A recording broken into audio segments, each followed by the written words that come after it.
Alhamdulillah makin ramai dari jam 7 pagi sampai maghrib. Warung bandrek dan gorengan Kak Ida Blang Bintang boleh dikatakan kedai gorengan terlaris di Aceh untuk saat ini. Bandrek Kak Ida, mantap.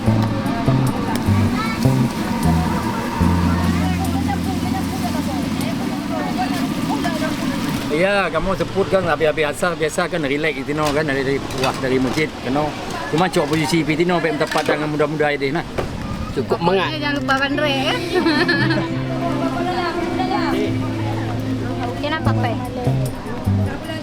Bagaimana keseruannya? Ikuti terus sampai habis ya.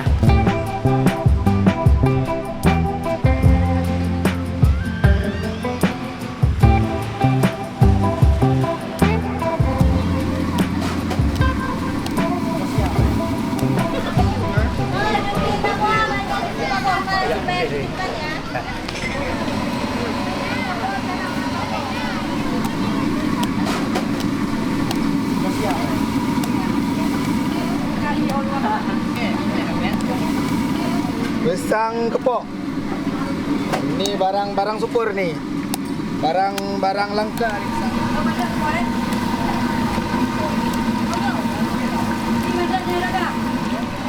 Yang goreng tahu isi dan besi.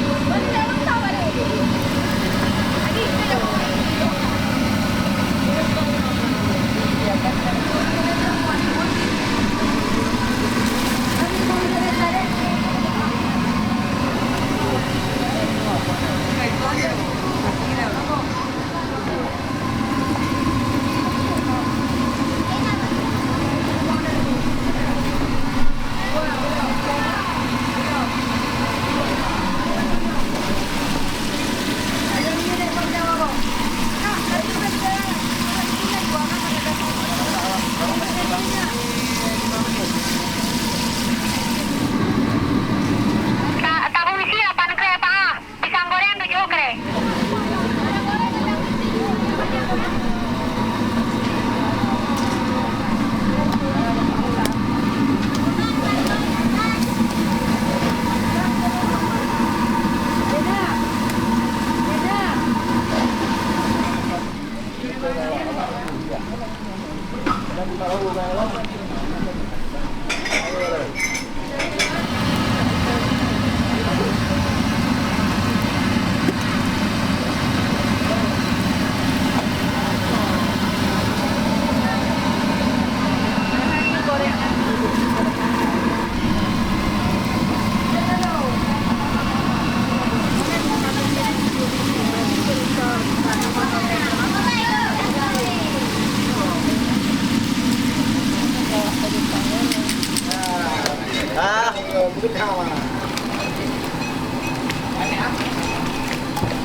Alhamdulillah makin ramai dari jam 7 pagi sampai maghrib.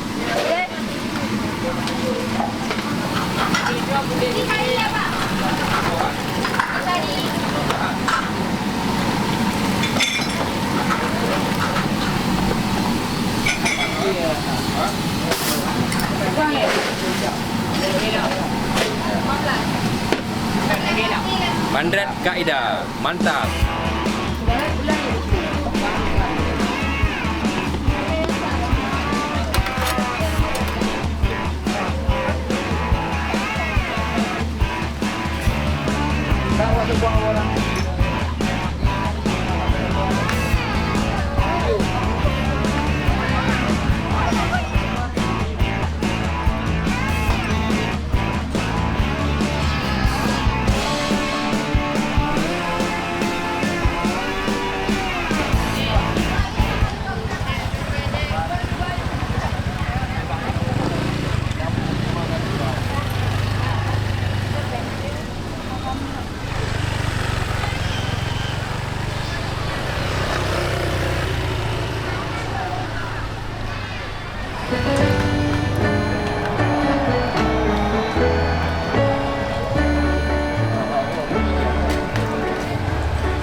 Kenapa, Pe?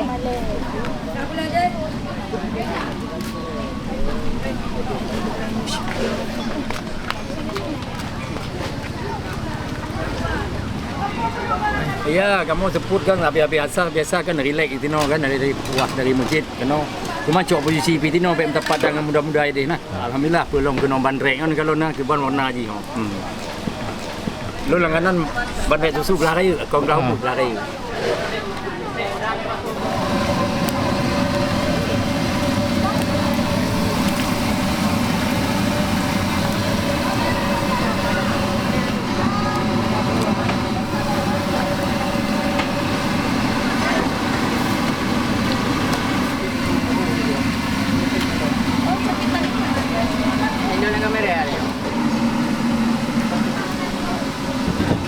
Kem dia baju.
Cukup mengat. Jangan lupa bandrek ya.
aja ayo. Berapa ini? Bayar sama 12 Kak. 13. 15.000 kan?